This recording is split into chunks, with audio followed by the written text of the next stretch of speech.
দর্শক শুভেচ্ছা জানাচ্ছি পালেরচর জাজিরা শরীয়তপুর থেকে। আমাদের ঘরের কাজ পুরোদমে শুরু হয়ে গেছে, অনেকেই একসঙ্গে মিলে কাজ করছে। এই মুহূর্তে কথা বলবো আমাদের জামাল ভাইয়ের সঙ্গে। জামাল ভাই, একেবারে মেঘাচ্ছন্ন আকাশ, তো আমি খুব ভয় পাচ্ছিলাম। বেসিক্যালি অন্য অন্য জায়গার তুলনায় আমাদের এখানে বৃষ্টিপাত কম হয়, তো যে কারণে আমাদের কিন্তু একটা ক্ষতি হয়ে গেছে ফসলে ক্ষতি হয়েছে। কিন্তু আমরা যে কাজটা করছি সেই কাজটা যদি বৃষ্টি হতো আবার এদিক দিয়ে আবার ক্ষতি হতো। মানে আজকের কথা বলছি না, পুরো মৌসুমের কথাই বলছি। পুরো মৌসুমেই আমাদের বৃষ্টি বেশ ভুগিয়েছে, মানে না হওয়ার কারণে। তো এখন চিন্তা করছি, এখন প্রতিদিন কিন্তু বিকেলবেলা একটা ঝড় বৃষ্টির একটা সম্ভাবনা থাকে। এখন যত দ্রুত সম্ভব যখন আমাদের মালামাল এবং গারল এই ঘরে নিয়ে আসতে পারবো ততই মঙ্গল আমাদের জন্য। আচ্ছা, গ্রুপে দেখলাম অনেকেই মানে অনেক ভিডিও শেয়ার করে গ্রুপে। তো আমি সাধারণত গ্রুপে খুব কম কথা বলি, কম লিখি, কারণ আমি সারা জীবন এগুলো করে অভ্যস্ত। আমাদেরও মানে অফিসিয়ালি বিভিন্ন গ্রুপ থাকতো, ধরেন আমাদের সাংবাদিকদের এক গ্রুপ থাকতো, অফিসে অন্যান্য বিষয় নিয়েও গ্রুপ থাকতো। তো আমি সবসময় গ্রুপে কথা কম বলতাম, এখানেও কম বলি। তো যেটা নোটিশ করলাম যে সবাই দেখলাম যে গরুর প্রতি খুব দুর্বল, খেয়াল করছেন? তো এই জন্য আমি আলম ভাই তো নাই, তো আমি আর আপনি আলাপ করে চিন্তা করলাম যেহেতু সবাই গরুর প্রতি এত দুর্বল, তো আমাদের তো গারলের খামার শুরু হয়ে গেছে অলরেডি। তাহলে এখন আমরা গরু নিয়ে চিন্তা করতে পারি আর কি।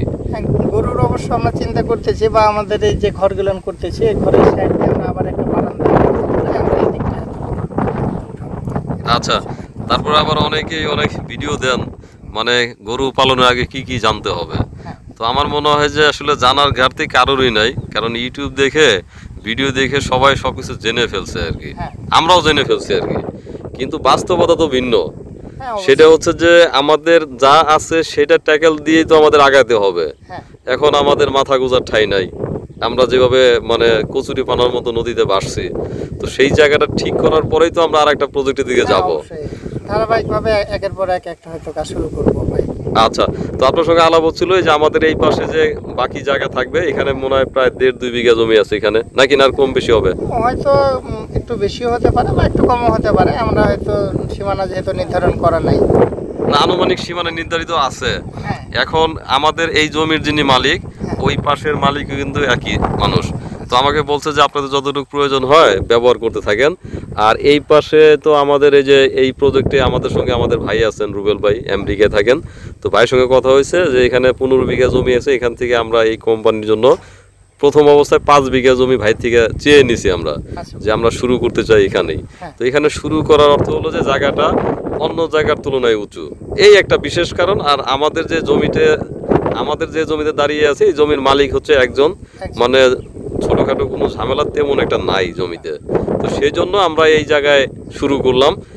আর এই যেখানে দাঁড়িয়ে আছি এই জায়গাটুকু হয়তো আগামীকাল আমাদের মামুন মন্দুর ভাই আসবেন, এসে ভেঙে দিবেন। আর আমরা এখানে গরুর জন্য ঘাস লাগাতে চাচ্ছি। আমাদের নিজেদের ঘাস আছে, ওই ঘাসগুলো আমরা হয়তো এখানে ওখান থেকে কাটিং তৈরি করে আমরা এখানে রোপণ করব। আর এটা হতে লাগবে 1.5-2 মাস। এর ভিতরে ইনশাল্লাহ আমরা আরো ঘর উঠিয়ে গরু নিয়ে আসব, যাতে আমাদের যারা আছেন সহযোদ্ধারা, ওনারা কিন্তু দেখলাম যে গরুর প্রতি খুব আগ্রহ কিংবা ভালোবাসা, তো সেটাও আমরা করব। অল্পতে হলো শুরু করি, 2টা 4টা 5টা যা হোক শুরু করি। সব মিলে এখন 19টা 20টা হয়ে গেছে। আমরা ভাবছি যে আমাদের গারলের টার্গেট হচ্ছে এই বছরে মিনিমাম 100, মানে মিনিমাম আর কি 100। আর সেকেন্ড যে বিষয়টা হচ্ছে যে আমাদের এখানে অন্যান্য যে জমি আছে, আজকে আমরা চাষ করালাম, আমরা ওই সব জমিতে বিশেষ করে ধনচা এবং কিছু ধান রোপণ করব, যাতে আমাদের পরবর্তীতে গরু উঠালে সেই ধনচা, তারপরে আপনার ধানের কি বলে ওগুলোকে, খড়, আমরা খড় বলি আর কি। আর যদি গরুর ঘাসটা এখানে লাগিয়ে ফেলি, তাহলে আমাদের গারল, গরু, ছাগল যা কিছু পালন করি, ঘাসের জন্য খুব একটা ঘাটতি হবে না, এই তো। তো এই জন্য আমরা ভাবছি যে আমাদের যে ফাঁকা জায়গাটুকু আছে সেগুলোর কাজ অলরেডি আজকে শুরু করে দিলাম। মামুন ভাই আসছিলেন, চাষ করে রাখলাম, হয়তো এই সপ্তাহের মধ্যেই এগুলো আমরা রোপণ করে ফেলবো। তারপরে আবার আমাদের জাল শিলানো বাকি, জালগুলো পাতা উচিত, পানি কাছাকাছি চলে আসছে, নৌকা কিনতে হবে, কাজ কিন্তু প্রচুর, খরচও কিন্তু প্রচুর হচ্ছে। হ্যাঁ, খরচ তো স্টার্টিং এ খরচ তো বেশি হবেই, মানে যখন সব হয়ে যাবে তখন খরচের হারটা কমে আসবে। খরচ এভাবে এমনি কমে আসবে। এই যে ধরেন আজকে ওরা 4 জন, নুর ইসলাম ভাই, আমি, আপনি, মামুন, তো 7-8 জন লোক, এই খেতে গেলেও প্রচুর খরচ, তা তো খরচ হবে। তারপরে জিনিসপত্র আনতে হয়, প্রচুর খরচ হচ্ছে। আর এটা প্রথম অবস্থায় হবেই, এটা সামাল দিয়ে উঠতে পারলেই আস্তে আস্তে আমরা আস্তে আস্তে এক ইনকামের সময়- দিকে যাব। আর জালগুলো দ্রুত পাতানোর ব্যবস্থা করব, যাতে মিনিমাম আমরা যে 10 জন 12 জন কাজ করছি, কালকে তো লোক বেড়ে যাবে। হ্যাঁ, কালকে থেকে আরো লোক এইগুলো মানুষের তরকারি যদি আমাদের মাছ কিংবা তরকারি যদি এখান থেকে হয়ে যায়, তাহলে একটা খরচ বেঁচে যাবে। বেঁচে যাবে। আচ্ছা, তাহলে এগুলো দ্রুত উদ্যোগ নেন। হ্যাঁ, বিশেষ করে ধনচা বীজ কালকে নিয়ে আসবেন। আচ্ছা আর কি লাগবে, এই মানে ধানও তো লাগবে, আচ্ছা, ধান মনে হয় আমার কাছে কিছুটা আছে, যেহেতু আমি- আউশ ধান। হ্যাঁ, আচ্ছা, আউশ ধান হলে ওই পাশে কিছু ফাঁকা জায়গা আছে, ওখানে কিছু আউশ ধান দিয়ে দিব, আচ্ছা। বাকি ধনচা হবে। আর এই যে এটা পরিষ্কার করে এই পাশে গরুর ঘাসের কাটিং যে আমাদের যেগুলো আছে ওখান থেকে কেটে এখানে রোপণ করে দিব।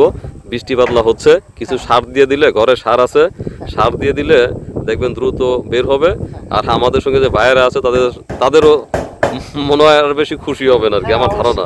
আমাদের সহযোদ্ধা যারা আছেন, আমাদের দর্শক যারা আছেন, তাদের দোয়া এবং ভালোবাসা আমরা এগিয়ে যাচ্ছি।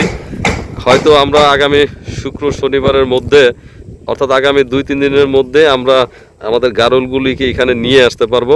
কারণ এখন বৃষ্টিপাত খুব বেশি না হলেও বৃষ্টিপাত হতেই থাকে, অল্প বিস্তর প্রতিদিন বিকালে আসে। সেই জন্য আমাদের তাড়া হচ্ছে, যত তাড়াতাড়ি সম্ভব আমাদের এই কাজগুলো শেষ করতে হবে।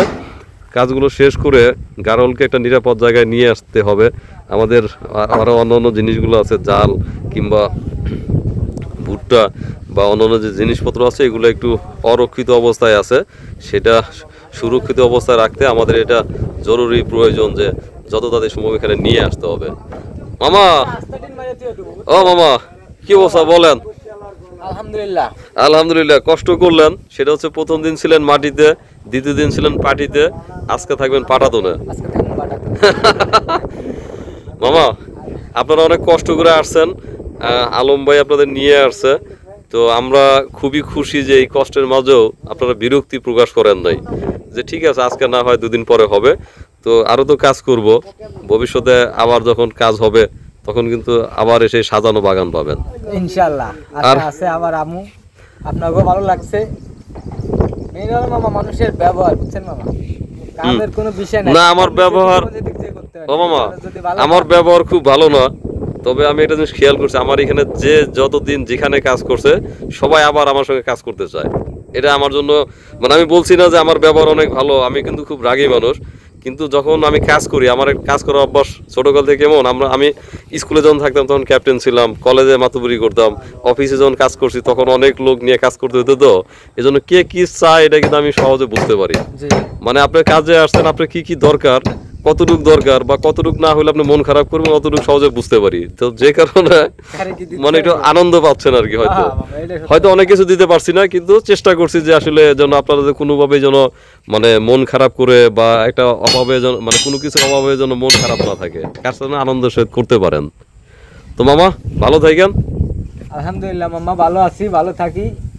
আপনাদের প্রজেক্টে আল্লাহ বাসাইলে আরো বড় হইব ইনশাল্লাহ। ইনশাআল্লাহ আরো বড় কাজ হবে, আরো বড় কাজ আসছে সামনে। দোয়া করেন আমি রফিক জান ভাই মাঝে মধ্যে কাম করতে পারি। অফকোর্স। আর শুধু কাজের জন্য না মামা, এই যে এখন থেকে গেলেন না, এরপর মামি সহ বেড়াইতেও আসবেন।